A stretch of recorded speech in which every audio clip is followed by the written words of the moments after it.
اعوذ باللہ من الشیطان الرجیم بسم اللہ الرحمن الرحیم الحمد للہ رب العالمین والصلاة والسلام علی اشرف الانبیاء والمرسلین وآلہ الطیبین الطاہرین۔ اعوذ باللہ من الشیطان الرجیم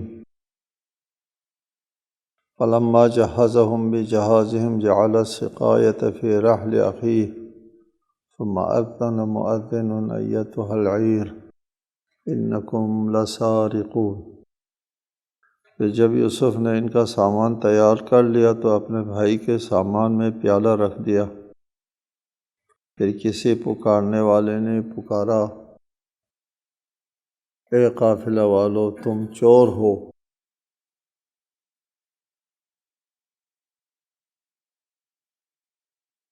اور حضرت یوسف علی نبینا وعلیہ السلام نے ایک تدبیر یہ سوچی کہ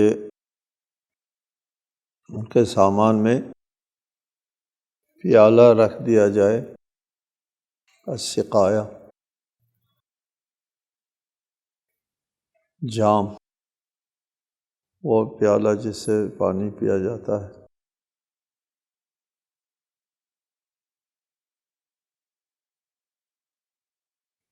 اور اس بہانے بنیامین کو اپنے پاس رکھ سکے۔ جعل السقایۃ فی رحل اخیہ، یہاں نسبت دے رہے ہیں حضرت یوسف کی طرف۔ جہز، یہ یوسف نے تیار کیا ان کا سامان۔ جعل السقایۃ، یوسف نے رکھوایا، فی رحل اخیہ، رحل سامان، اپنے بھائی کے سامان میں رکھ دیا۔ ثم اذن مؤذن، پھر کسی ندا دینے والے نے ندا دی، کسی پکارنے والے نے پکارا۔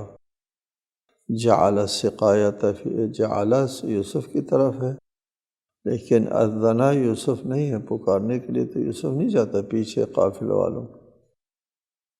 کسی پکارنے والے نے پکارا اور کہا، ایتھا العیر، اے قافلہ والو، انکم، تم چور ہو۔ یہاں پر یہ سوال پیدا ہو رہا ہے کہ وہ واقع میں چور نہیں تھے، ان کو چور کیوں کہا گیا؟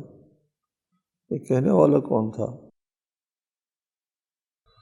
یہ جواب دیا جاتا ہے کہ یہ چور اس شخص نے کہا ہوگا جس کو پتہ نہیں ہے کہ ان کے ساتھ یہ حیلہ ہوا ہے اور یہ واقع میں چور نہیں ہے۔ ان کو تو یہ کہا گیا ہوگا کہ جاؤ یہاں پر، یہ جو قافلہ ابھی یہاں سے چلا ہے، ان لوگوں نے تو ہمارا پیالہ جو ہے وہ چوری کیا ہے، تو اس نے سچ مچ سمجھا چور ہے تو چور پکارا ان کو۔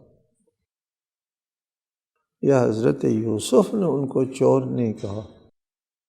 چنانچہ بعد میں ایک جگہ آتی ہے، وہاں پر جب لوگ کہتے ہیں کہ بنیامین کی جگہ یہ پیالہ بنیامین کے سامان سے نکل آیا، تو بنیامین چور ثابت ہوا، اور وہاں اس زمانے میں یہ قانون تھا کہ چوری کرنے والے کو ایک مدت تک جو ہے وہ ان کو غلامی میں رکھا جاتا تھا، تو اس کے لیے یہ حیلہ کیا تھا۔ تو وہاں حضرت یوسف نے کہا کہ جس کے تھیلے سے ہمارا پیالہ ملا ہے، ہم اس کی جگہ دوسرے کو نہیں رکھ سکتے۔ تو اس نے کہا کہ فخذ احدنا مکانہ، اس کی جگہ ہم میں سے کسی کو رکھو، اس کا بوڑھا باپ ہے، وہ اس کی جدائی برداشت نہیں کرے گا۔ تو وہاں پر حضرت یوسف نے چور نہیں کہا، حضرت یوسف نے فرمایا جس کے سامان سے پیالہ ملا ہے، کہا ان کے سامان سے تو پیالہ ملا ہے، وہ رکھوایا تھا انہوں نے، وہ تلاش کرنے والوں نے بنیامین کے سامان سے پیالہ نکالا تھا۔ یوسف نے بھی چور نہیں کہا، چور اس مؤذن نے کہا۔ ثم اذن مؤذن، اس پکارنے والے نے چور کہا، یوسف نے نہیں کہا۔ اس پکارنے والے کو نہیں پتہ تھا کہ یہ حقیقت میں چور نہیں ہے، لہٰذا یہ اعتراض نہیں آتا حضرت یوسف کا۔ قالوا واقبلوا علیہم ماذا تفقدون، وہ ان کی طرف متوجہ ہوئے اور بولے تمہاری کیا چیز کھو گئی ہے،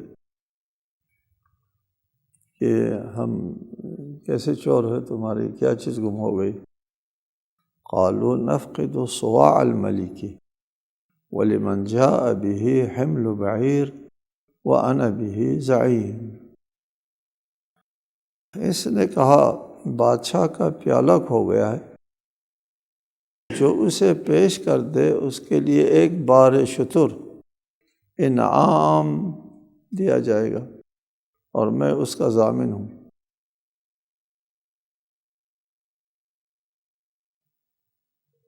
نفقد صواع الملک، ادھر پہلی آیت میں فرمایا جعل السقایۃ فی رحل اخیہ، پانی پینے کا پیالہ رکھو اس کے بھائی کے سامان میں، اور ادھر کہہ دیا کہ بادشاہ کا پیمانہ صاع جس سے پیمانہ تولا جاتا ہے،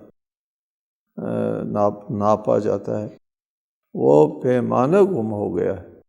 ادھر کہا ہے پیالہ گم ہو گیا اور ادھر کہتے ہیں پیمانہ گم ہو گیا۔ اس کی توجہ یہ کرتے ہیں کہ وہ گندم وغیرہ ناپنے کے لیے جو پیالہ ہوتا ہے اس زمانے میں، تو وہ اسی پیالے سے وہ گندم بھی تولتے تھے اور اسی میں پانی بھی پیتے تھے۔ اس کو سقایا بھی کہا جا سکتا ہے، اس کو صواع بھی کہا جا سکتا ہے، پیالہ بھی کہا جا سکتا ہے، پیمانہ بھی کہا جا سکتا ہے۔ یہ جواب دیا۔ بہرحال یہاں قرآن میں بھی دو تعبیر ہے اسی ایک چیز کے لیے، سقایا اور صواع۔ قالوا نفقد صواع الملک، یہ بادشاہ کا، پہلے آپ کو بتایا، یہاں ہمارے بعض مفسرین کا یہ خیال یہ ہے کہ حضرت یوسف کو بادشاہت ملی تھی اور بادشاہ نے اپنی ساری بادشاہی حضرت یوسف کو دی تھی اور خود فارغ ہو کر کے بیٹھ گیا تھا، جبکہ ہمارا نظریہ ایسا نہیں ہے۔ ہمارا نظریہ یہ ہے کہ بادشاہت اس نے نہیں دی تھی، بلکہ اس نے وزارت ایک دی تھی، اس لیے کہ وہاں تعبیر دو ہے، ایک ملک کی تعبیر ہے اور دوسرا عزیز کی تعبیر ہے، بادشاہ اور عزیز مصر۔ جیسا کہ حضرت یوسف کو خریدنے والا خود بادشاہ نہیں تھا، عزیز مصر نے خریدا تھا، اور بعد میں کنعان سے جانے والے برادران یوسف کا بھی ان کو ملک کر کے نہیں پکارتے، بلکہ ایھا العزیز، عزیز کر کے پکارتے ہیں۔ حضرت یوسف بادشاہ نہیں تھے، بلکہ وہ عزیز مصر تھے، مصر کے وزیر تھے۔ اور ادھر کہا ہے کہ پھر یہ وزارت جو ہے،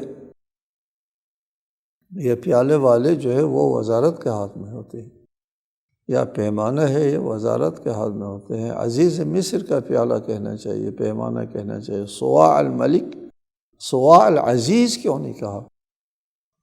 یہ سفید و سیاہ و سفید کا مالک، خزانہ داری کے یعنی وزارت خزانہ کے سیاہ و سفید کے مالک حضرت یوسف تھے، تو صواع الملک کیوں کہا؟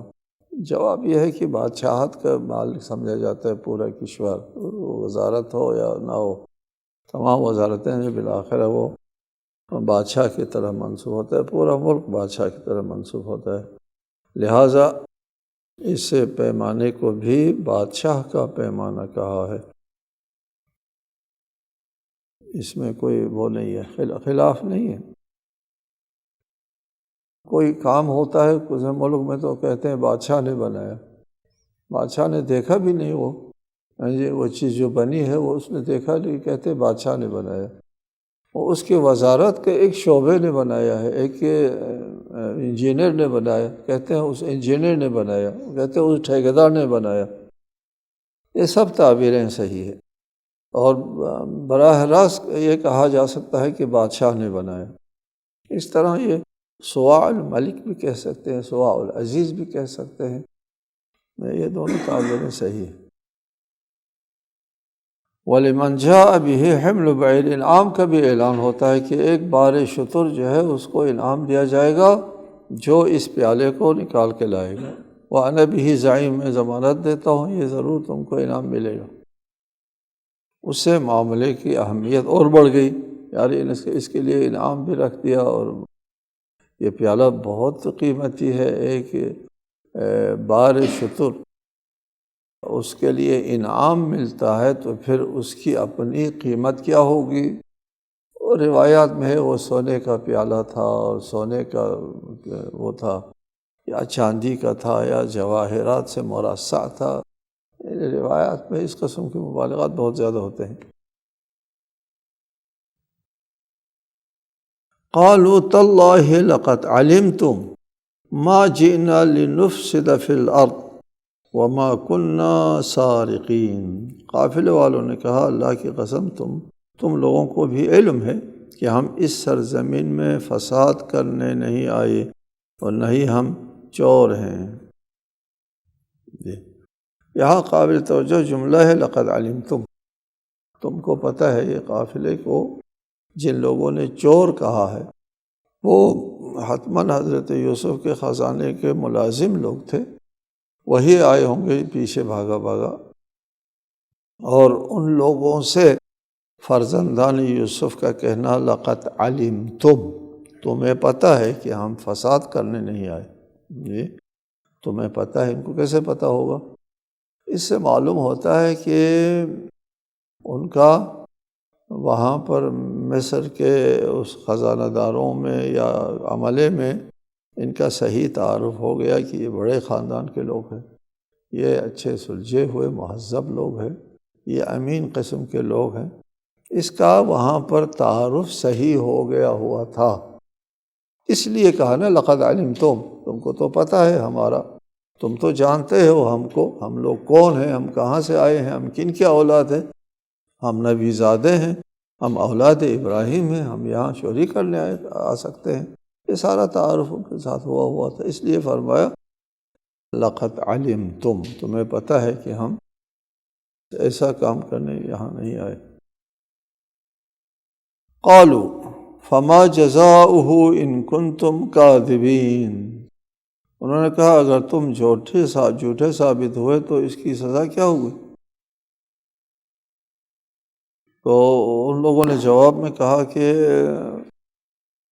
قالوا جزاؤہ من وجد فی رحلہ فہو جزاؤہ کذلک نجزی الظالمین، انہوں نے کہا کہ جس کے سامان میں یہ پایا گیا تو وہی اس کی جزا ہے، کذلک نجزی الظالمین، اس قسم کے ظلم کرنے والوں کو یہی سزا دیتے ہیں کہ اسی کو قیدی رکھتے ہیں، غلام رکھتے ہیں، ایک سال کے لیے غلام رکھتے ہیں، بہرحال وہ قانون تھا۔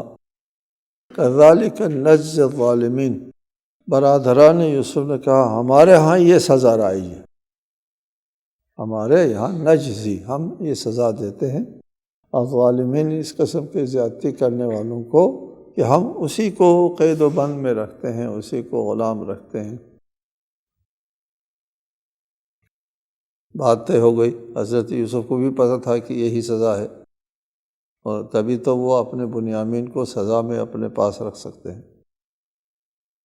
فَبَدَأَ بِأَوْعِيَتِهِمْ قَبْلَ وِعَاءِ أَخِيهِ ثُمَّ اسْتَخْرَجَهَا مِنْ وِعَاءِ أَخِيهِ كَذَلِكَ كِدْنَا لِيُوسُفَ مَا كَانَ لِيَأْخُذَ أَخَاهُ فِي دِينِ الْمَلِكِ إِلَّا أَن يَشَاءَ اللَّهُ نَرْفَعُ دَرَجَاتٍ مَّن نَّشَاءُ وَفَوْقَ كُلِّ ذِي عِلْمٍ عَلِيمٍ۔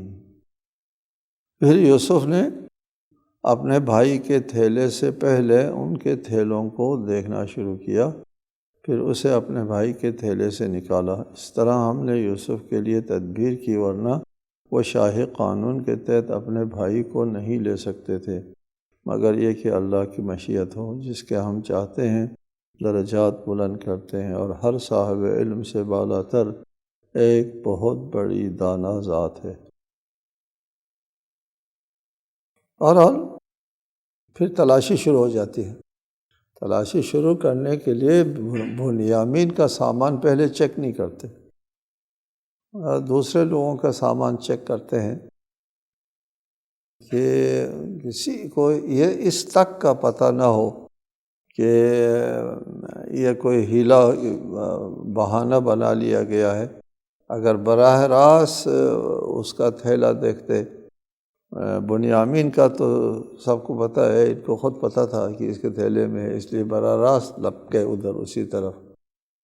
یہ اس واہمے کو دور کرنے کے لیے فبدأ بأوعیتہم، باقی برادران سب کا دیکھا، اور آخر میں بنیامین کا تھیلا دیکھا تو وہ پیالہ وہاں سے نکلا ہے، تو بنیامین چور ثابت ہوا، اور چور کی سزا یہ ہے فبدأ بأوعیتہم قبل وعاء اخیہ کذالک کدنا لیوسف، اس طرح ہم نے یوسف کے لیے بہانہ بنایا۔ یہ اللہ تعالیٰ اپنی طرف نسبت دیتا ہے، چونکہ اس کائنات میں جو کچھ ہوتا ہے وہ اللہ کی مشیت کے مطابق ہوتا ہے۔ کدنا لیوسف، ہم نے یوسف کے لیے یہ بہانہ بنایا، ما کان لیأخذ اخاہ فی دین الملک، بادشاہ کے قانون میں وہ اپنے بھائی کو نہیں رکھ سکتے تھے۔ بادشاہ کا یہ قانون نہیں تھا کہ کسی قافلے میں آنے والے کو وہ یہاں پر رکھ دے، واپس جانے نہ دیا جائے۔ دین الملک، دیکھو خود حضرت یوسف بادشاہ نہیں، بادشاہ کے قانون، دین قانون، یہ فی دین الملک، کما تو دین و تدان، جیسے تم کرتے ہو ایسے ہی تمہارے ساتھ کیا جائے گا۔ دین داری اسی قانون کی پابند کرنا، اس دستور حیات کو دین کہتے ہیں، اور یہاں قانون کے لیے دین کا لفظ استعمال ہے۔ فی دین الملک، بادشاہ کے قانون میں وہ اپنے بھائی کو نہیں رکھ سکتے تھے، اس وجہ سے ہم نے یہ بہانہ بنایا، اس کے اوپر چوری کا الزام عائد کر دیا، اور چور کو رکھ سکتے تھے۔ اور یہ قانون تقریباً ایسا لگتا ہے کہ برادران یوسف کے ہاں تو یہ قانون رائج تھا، اس لیے انہوں نے کہہ دیا کہ ہمارے ہاں تو یہ قانون رائج کہ جو چوری کرے گا وہی جو ہے اس کو غلام میں رکھا جائے۔ الا ان یشاء اللہ، مگر یہ کہ اللہ چاہے تو اللہ کی مشیت کے مقابلے میں تو کوئی بات، کوئی تدبیر، کوئی حیلہ، کوئی کسی کا بہانہ جو ہے وہ کارگر ثابت نہیں ہو سکتا۔ نرفع درجات من نشاء، جس کے ہم چاہتے ہیں درجات بلند کرتے ہیں۔ یہ بات تو قرآن مجید میں ہمیشہ ہے کہ من نشاء اللہ کی مشیت کے ساتھ، اور اللہ کی مشیت جو ہے وہ عادلانہ ہوتی ہے، اور اس کے مطابق درجات کی بلندی اور پستی ہوتی ہے۔ وفوق کل ذی علم علیم، ہر صاحب علم کے بالا اور بالا تر ایک علیم ذات موجود ہے۔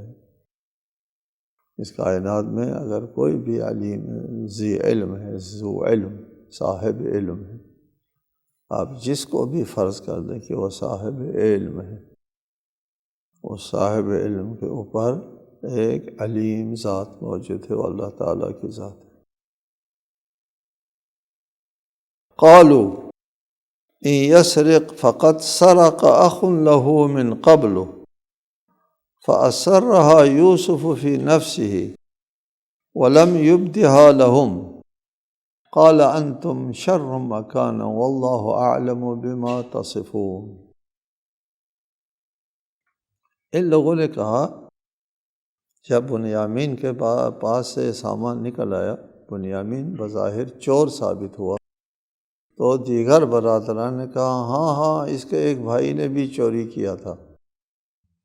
ان سرقہ ان یسرق، اگر یہ چوری کرتا ہے، یہ بنیامین چوری کرتا ہے، فقط سرق اخ لہ، اس کے ایک بھائی نے بھی اس سے پہلے چوری کی تھی، یعنی یوسف نے، اس کے ایک بھائی نے، یعنی ان دونوں ماں باپ دونوں کی طرف سے تھے نا، ایک ماں کے بطن سے تھے حضرت یوسف اور بنیامین، لہٰذا ان کو آپس میں بھائی کہتے تھے۔ باقی تو ستیلے بھائی ہو گئے، یہ سگے بھائی ہو گئے ماں باپ دونوں کی طرف سے۔ اس وجہ سے کہا ہاں ہاں اس نے چوری کی ہے، ٹھیک ہے، اس کے بھائی نے بھی چوری کی تھی۔ حضرت یوسف سن رہے ہیں کہ حضرت یوسف کو بھی چور کہا ان لوگوں نے۔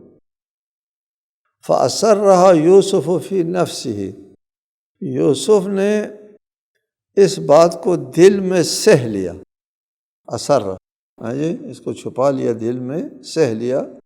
وَلَمْ يُبْدِهَا لَهُمْ، ان پر ظاہر نہیں کیا، ہاں تم لوگوں نے مجھے چور کہا، اس کا بھائی میں ہوں نہیں کہا، ہاں جی سہ لیا، چپکے سے اس کو سن کر کے برداشت کر لیا۔ قال، البتہ اتنا تو ضرور کہا ہوگا، یہ یا قرآن کہتے ہیں کہا ہوگا نہیں، کہا ہے، انتم شر مکانا، تم لوگ برے ہو، برے لوگ ہو، واللہ اعلم بما تصفون، جو بات تم کر رہے ہو اسے اللہ بہتر جانتا ہے کہ میں چور ہوں یا نہیں ہوں۔ ان لوگوں نے کیسے کہہ دیا کہ یہ اس کا بھائی بھی اس نے چوری کی ہے؟ کہتے ہیں اب روایات ہے، اب روایات کے اوپر جو ہے کوئی بھروسہ نہیں کیا جا سکتا، مختلف متضاد روایتیں آتی ہیں ایسے مواقع پر۔ کہتے ہیں کہ حضرت یوسف کی ماں جو ہے اس کا انتقال ہو گیا، انتقال ہونے کے بعد ان کی پھوپھی کے پاس یہ رہتے تھے حضرت یوسف۔ جب وہ بڑا ہو گیا تو والد صاحب نے کہا کہ اب یہ بڑا ہو گیا ہے کہ ادھر واپس کرو میری طرف، تو پھوپھی چاہتی نہیں تھی کہ یہ واپس جائیں، ماں کا وہ بہت چاہتی تھی اس کو۔ پھوپھی نے ایک بہانہ کیا کہ ایک کمر بند تھا قیمتی سا، اس کو اس کے یوسف کے اس کے اندر لباس کے اندر سے باندھ دیا، اور پھر بعد میں کہا اوہ اس نے یہ چوری کر دی ہے، جو ہمیں ہمارا کمر بند قیمتی سامان لے کے جا رہا تھا، یوسف چور ہو گیا، چور کی سزا یہ ہے کہ وہ چور میرے پاس رہے۔ تو یہ روایت ہے۔ کسی اور روایت میں انہوں نے کوئی بتوں کو توڑا تھا اس لیے چور کہا تھا وغیرہ۔ بہرحال کوئی واقعہ تو تھا، ایسا الزام حضرت یوسف پر تھا، وہ واقعہ کیا واقعہ ہے؟ یہی ہے جو بتایا جاتا ہے روایت میں، یا کوئی اور واقعہ ہے؟ وہی واقعہ تھا کہ حضرت یوسف کے بچپنے میں اس پر چوری کا الزام لگا تھا، تو انہوں نے اس کے حوالے سے کہا کہ یسرق فقط سرق اخ لہ، کہ یہ دونوں بھائی جو ہے وہ دونوں چوری کرتے ہیں، دیکھا نا اس نے بھی چوری کی اور اس نے بھی آج بنیامین نے چوری کی۔ اب برادران یوسف کو بھی پتہ نہیں ہے کہ حقیقت میں بنیامین چور نہیں ہے، خود بنیامین کو بھی پتہ ہے کہ میں چور نہیں ہوں، ہم نے سب نے مل کر کے یہ بہانہ تراشا ہے۔ البتہ حضرت یوسف نے اتنا تو کہا انتم شر مکان، تم خود برے لوگ ہو، تمہاری سازشیں ہمارے خلاف، بنیامین کے خلاف، میرے خلاف یہ ہے وہ ہے، ہم نے تو اس قسم کی کوئی گناہ نہیں کیا۔ واللہ اعلم بما تصفون، جو تم چور چور کہتے ہو، یہ اس نے چور کیا ہے، چوری کی ہے، یا میں نے چوری کی ہے، اس کے اوپر اللہ تعالیٰ کو علم ہے کہ نہ اس نے چوری کی ہے بنیامین نے، واللہ اعلم، اور نہ میں نے چوری کی ہے، یہ انتم شر مکان، تم اپنی جگہ برے لوگ ہو۔ السلام علیکم ورحمۃ اللہ وبرکاتہ۔